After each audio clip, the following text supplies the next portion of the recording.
خلیفہ کے ہم ہیں خلیفہ ہمارا، وہ دل ہے ہمارا آقا ہمارا، ہمارا ہمارا خلیفہ ہمارا، وہ دل ہے ہمارا آقا ہمارا، وہ دل ہے ہمارا آقا ہمارا۔ Assalamu alaikum and welcome back to This Week with Huzur. We are honored to present highlights of a mulaqat where Hazrat Khalifatul Masih Ayyadullah Ta'ala bin Nasr al-Aziz graciously met with members of Majlis Khuddam al-Ahmadiyya from the USA last weekend. Last Sunday, Khuddam from Southeast region of the United States had the blessing of having a mulaqat with Hazrat Amir al-Mu'mineen Ayyadullah Ta'ala bin Nasr al-Aziz. The Khuddam had travelled especially for the mulaqat which took place in Islamabad, UK. During the mulaqat, the Khuddam all had the opportunity to introduce themselves to Huzur Anwar and seek his guidance about their faith and a range of contemporary issues affecting the youth. پیارے حضور، ہم اپنے نوجوانوں کو کیسے سمجھائیں کہ مسلم اور احمدی پہچان پر فخر کریں اور چاہے سوسائٹی کا دباؤ یا دوستوں کا سلوک الگ ہو؟ زیادہ تر اب جو آئی ہے نا نئی نسل، وہ تو امیگرینٹس ہی آ رہے ہیں نا، کوئی تھائی لینڈ سے، کوئی سری لنکا سے، کوئی نیپال سے، کوئی ملیشیا سے۔ ان سے کہو کیوں نکلے تھے پاکستان سے؟ اس لیے نکلے تھے کہ وہاں تمہیں مذہب کی آزادی نہیں تھی، یہاں آ کے تم کم از کم اپنے آپ کو مسلمان اپنے ڈکلیئر کر سکتے ہو۔ جو اس طرح کے امیگرینٹس آئے ہیں ان کو تو اس طرح سمجھاؤ کہ تم لوگ یہاں آئے ہو ایک احمدی کی حیثیت سے، تاکہ مسلمان ہونے کی آزادی ہو اور پریکٹس کرو، اس لیے اپنے آپ پہ اس فخر کرو کہ تم مسلمان ہو۔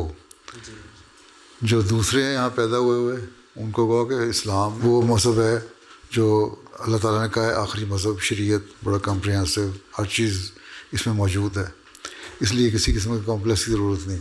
کوئی مذہب نہیں دنیا میں اس وقت جس کی جو شریعت ہے اور جو ان کی کتاب ہے وہ اوریجنل فارم میں ہو سوائے قرآن کریم کے۔ اس کا مطلب ہے کہ قرآن کریم ایک ایسی کتاب ہے جس کو اللہ تعالیٰ نے کہا تھا کہ اس کو میں یہ پریزرو رہے گی ہمیشہ اور انٹیکٹ رہے گی، اور اللہ تعالیٰ نے اس بات کے مطابق کیا ہے۔ اس لیے ہمیں اس بات پہ فخر ہونا چاہیے کہ ہماری شریعت یہ ایک ایسی ہے جو اوریجنل فارم میں 1400 سال سے قائم ہے، ٹھیک ہے، اور بڑی کمپریہنسو اس میں تعلیم دی گئی ہے، ہر چیز کو اس نے کور کر لیا ہے۔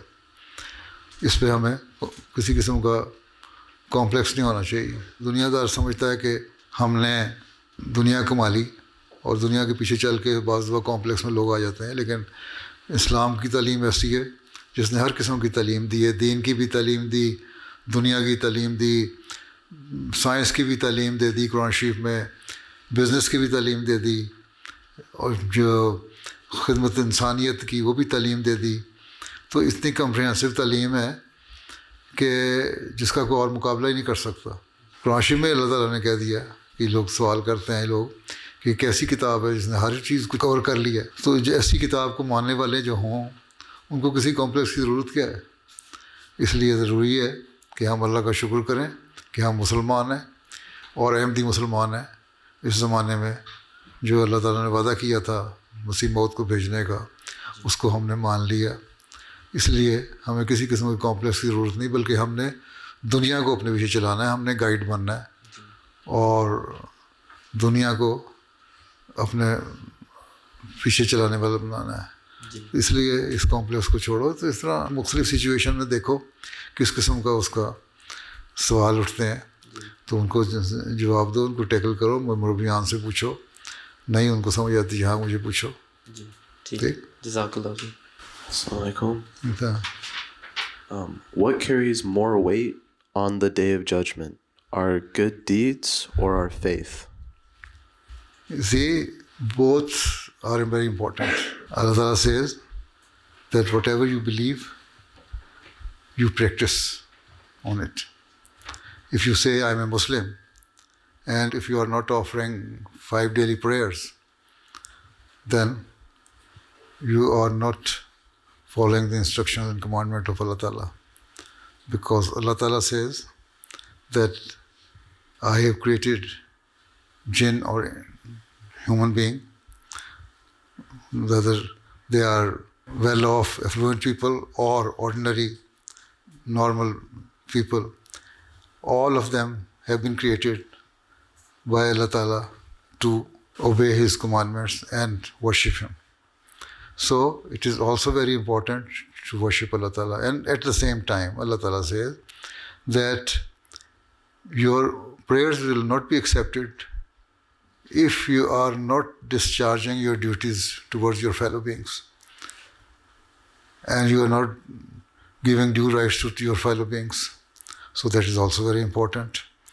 So if you are not speaking truth, you are a liar, then Allah says it is not a good deed. If you are not serving humanity, then Allah says, I am not happy with you. If you are not serving your parents, Allah Ta'ala says, I will not accept your prayer then.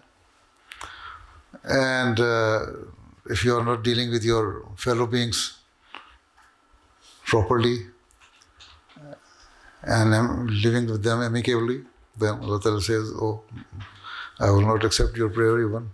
So both of them are important. So Allah Ta'ala says, this is why Hazrat Masih Maud says that I have come for two main purposes. One, to bring mankind closer to their Creator. And secondly, to let them understand their duties they owe towards their fellow beings. Right? So these are the two things we have to follow. So Allah Ta'ala says that if you do both of these things, then you will be perfect Muslim and I will be happy with you. ہمارے جو خدام تبلیغ کرنے سے گھبراتے ہیں، ہم انہیں کیسے تبلیغ کی طرف راغب کر سکتے ہیں؟ بیچارے گھبراتے اس لیے ان کو علم نہیں ہے، تو اس لیے گھبراتے ہوں گے نا. یا دیکھو نالج کی کمی، یا یہ کمپلیکس کہ ہم کریں گے تو لوگ مذاق اڑائیں گے ہمارا، یا یہ خوف کہ ہمیں کہیں مار بول نہ پڑ جائے تبلیغ کرنے سے. وہ کہتے ہیں کہ بڑے ریڈیکل مسلم ہے یہ بڑا اور اس کو مارو، یا پولیس سے ڈر کے مارے یا لوگوں سے ڈر کے مارے. تو ان کو کمپلیکس کو دور کرو، ان کو بتاؤ کہ ہماری تعلیم کیا ہے. اور اللہ تعالیٰ نے ہمیں اس لیے پیدا کیا ہے کہ ہم اللہ کے پیغام کو دنیا میں بس سمجھائیں. اور اللہ تعالیٰ کا پیغام کیا ہے؟ پہلے تو محبت، پیار، امن اور سروس ٹو ہیومینٹی. تو یہ ہمارے پیغام ہیں. ان سے تبلیغ کرنے کے طریقے ہیں. ایک ایتھیسٹ ہے، اس کو تم کو جماعت احمدیہ سچی ہے، وہ کہے گا ہوگی سچی، مجھے اس سے کیا. تو یہ تبلیغ نہیں ہے. ایتھیسٹ کو کہنا پڑے گا کہ ہمیں قرآن شریف کہتا ہے کہ ہیومینٹی کی خدمت کرو، اپنے ساتھیوں کی خدمت کرو، جس طرح میں نے اس کو بتایا ابھی ہیں، اور ان کے ساتھ اچھا سلوک کرو، ماں باپ کی عزت کرو ہیں، اپنے دوستوں کا خیال رکھو، اپنے ہمسایوں کا خیال رکھو. تو یہ چیزیں یہ ہمیں تعلیم دیتے ہیں. وہ پھر قریب آئیں گے. پھر ان کو بتاؤ کہ یہ اسلام کی تعلیم ہے اور یہ ہمیں اللہ تعالیٰ نے دی ہے قرآن کریم میں. تو اس طرح تبلیغ کے مختلف طریقے ہیں. ان کو طریقے سمجھانے پڑیں گے، کس انوائرمنٹ میں رہتے ہیں، کس لوگوں کے ساتھ ان کا انٹریکشن ہے. جو لا مذہب ہے ان کے ساتھ اور تبلیغ کا ذریعہ ہے. ان کو تم کہو اللہ تعالیٰ ایک ہے، انہوں نے کہا ٹھیک ہے ہمیں مانتے ہی نہیں اللہ تعالیٰ ایک ہوگا، یا ایک ہو یا چار ہو، ہمیں سے کیا. نہ ہم عیسائیت کو مانتے ہیں، یہودیت کو مانتے ہیں، نہ اسلام کو مانتے ہیں. تو مختلف سچویشن میں مختلف طریقے ہیں جو تبلیغ کے کرنے ہوں گے. اس لیے پہلی چیز یہی ہے، میں نے پہلے کہا تھا کہ اسلام کی پیار اور امن کی جو تعلیم ہے نا، اس سے زیادہ انٹروڈیوس کراؤ اپنے سارے انوائرمنٹ کو، سارے ماحول کو، ٹھیک ہے، اپنے دوستوں کو، اور پھر آہستہ آہستہ آگے بڑھو. تو اس طرح ان میں کمپلیکس بھی دور ہوگا. پھر یہ ہے کہ سیمینار کریں، وہاں غیر احمدیوں کو بلائیں، اس میں جو کنٹمپریری ایشوز ہیں ان کے اوپر اپنے اسلام کی رائے کے اوپر کوئی ڈلیور کرو لیکچر. تو اس میں لوگ آئیں گے، انٹرسٹ لیں گے، تو جب وہ غیروں کو دیکھیں گے نا اس طرح انٹرسٹ لے رہے ہیں تو ان کا کمپلیکس بھی دور ہو جائے گا جو تمہارے ساتھی ہیں. ٹھیک ہے, تو اس لیے غیروں کے ساتھ انٹریکشن کرنے کے لیے ایک گیدرنگ بھی ہونی چاہیے ہر سال, 1 2 3 سیمینار. ان میں اپنوں کو بھی بلاؤ جو ذرا کمپلیکس میں مبتلا ہیں. ٹھیک ہے, مختلف سچویشن میں مختلف فیصلے ہونے ہوتے ہیں, تو یہ آپ لوگ دیکھ کے کریں. ماشاء اللہ فرٹائل ذہن ہے آپ لوگوں کے. ٹھیک. My question is, what advice would Hazur give to the younger generations on choosing a career path that aligns with both personal passion and the service of humanity? If you don't have any personal passion for any career, then you cannot, or you can perform better. So it is better to choose your career according to your own desire and your passion, right? And if you are a lawyer, you can serve humanity, you can serve the Jamaat in a better way. If you are a doctor, you can serve humanity. If you are a teacher, you are serving humanity. If you are an engineer, the same. So different professions have different values, right? And all of them are very important. So if you not think that if you choose this career, we shall not be useful for the Jamaat. It is your personal ambition which makes you to serve the Jamaat. Whichever career you have chosen or you are working in, it is up to you. But the first thing you should see that your personal interest. And whenever you are choosing your career according to your personal interest, you should prefer one thing, that it should not take you away from the basic teachings of Islam, right? And it should not hinder you from offering your daily prayers. And it should not stop you to serve humanity. If you consider all these things, then every career is good. One of the Khuddam asked Hazrat Amir al-Mu'mineen about the Western countries implementing tough immigration policies that only allow skilled workers into their countries.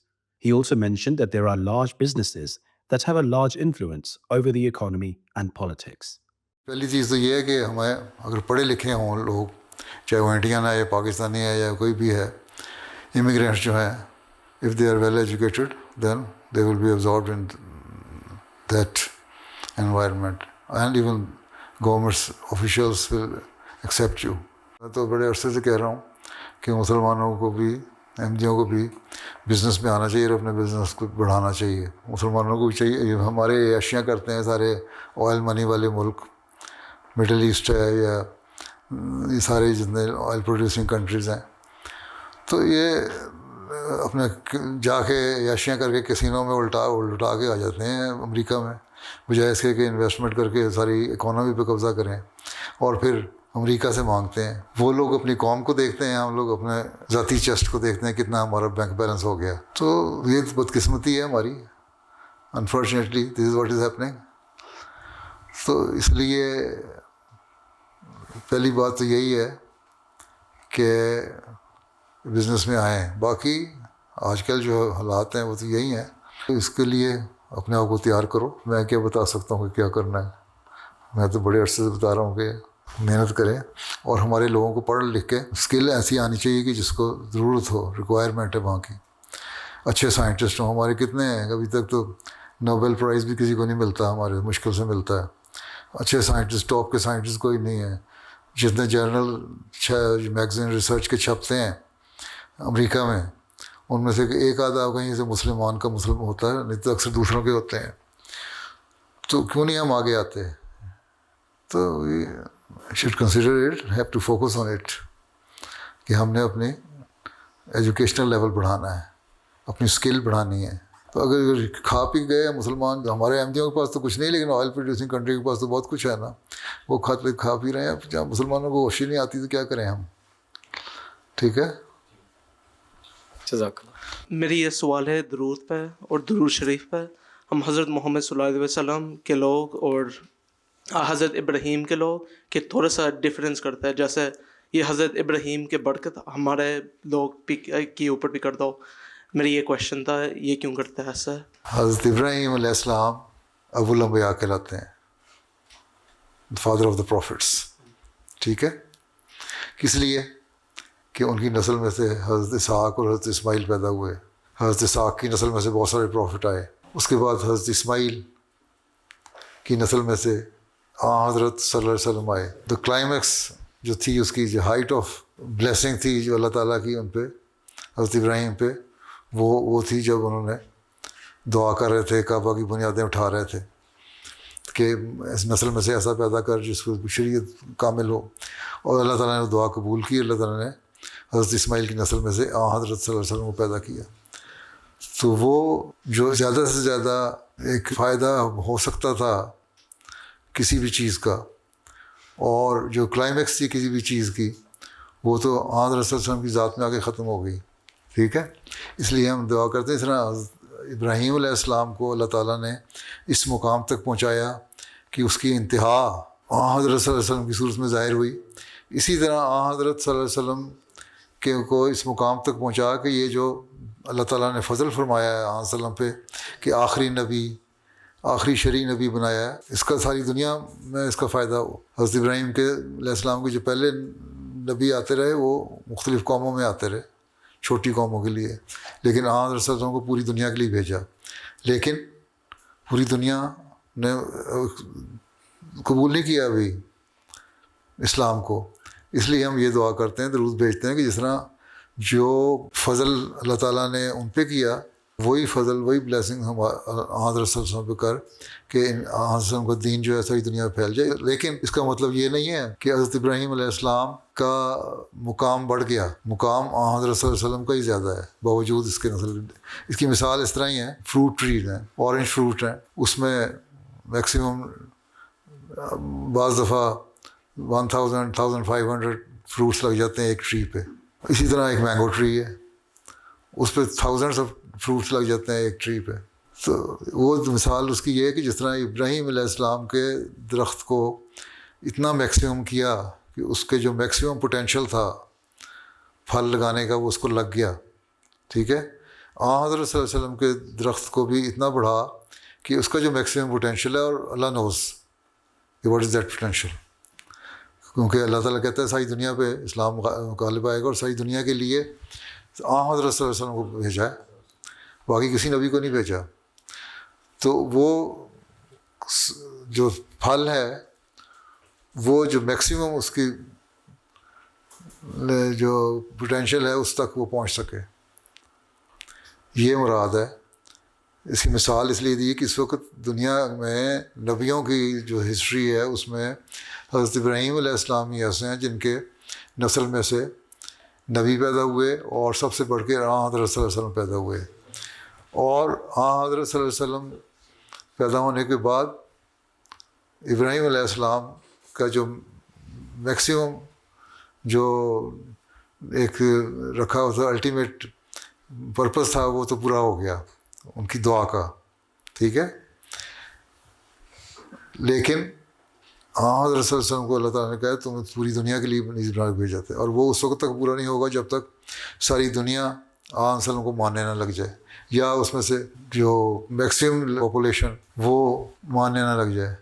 تو یہ دعا ہے, دعا درود شریف میں سکھائی گئی ہے کہ تم یہ دعا کرو کہ حضرت صلی اللہ علیہ وسلم کو بھی اسی طرح وہ رزلٹ حاصل ہو جائیں جس طرح حضرت ابراہیم علیہ السلام کو ان کی دعا کے ذریعے سے حضرت صلی اللہ علیہ وسلم مل گئے تھے.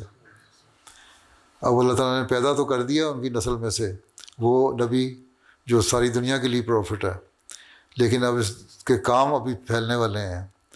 حضرت صلی اللہ علیہ وسلم کی زندگی میں تو عرب کے چند قبائل میں اسلام پھیلا تھا, پھر خلافت راشدہ میں پھیلا, پھر بعد میں اور زیادہ پھیلا. لیکن ابھی بھی دنیا میں اگر 2 بلین مسلمان ہیں اور باقی 6 بلین جو ہیں وہ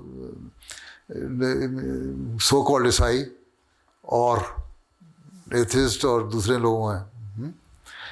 تو ابھی تو جب تک ہم یہ نہیں کہتے کہ دنیا میں 6 بلین مسلمان ہو گئے اس وقت تک حضرت صلی اللہ علیہ وسلم کی وہ چیز حاصل نہیں ہوئی. اس لیے درود شریف کا مطلب یہی ہے کہ ہمیں درود شریف پڑھنا چاہیے, ساتھ کوشش کرنی چاہیے کہ اللہ تعالیٰ وہ پھل جو حضرت ابراہیم علیہ السلام کو دیا اور جو پینیکل تھا اس کا جو ہائٹ تھی اس کی وہاں حضرت صلی اللہ علیہ وسلم کی صورت میں ظاہر ہوا, وہ حضرت صلی اللہ علیہ وسلم کو اب اتنا دے کہ ہم دنیا میں حقیقی مسلمانوں کو، یہ مسلمان نہیں جو پیسہ آئے تو کسینوں میں جا کے یا شراب پینے میں خرچ کر دیتے ہیں، وہ مسلمان جو حقیقی مسلمان ہے وہ مسلمان دے.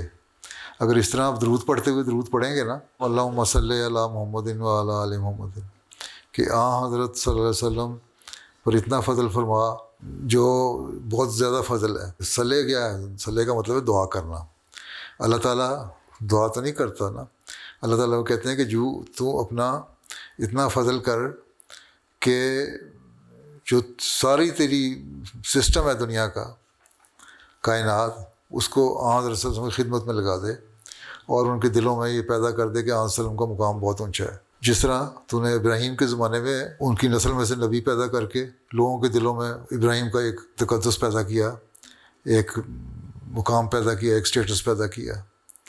ٹھیک ہے، اور پھر اللہ مبارک، اور پھر اس کو اتنی برکت دے کہ وہ پھیلتا جائے، پھر یہاں رک نہ جائے ایک دفعہ مل کے، بلکہ وہ پھیلتا جائے.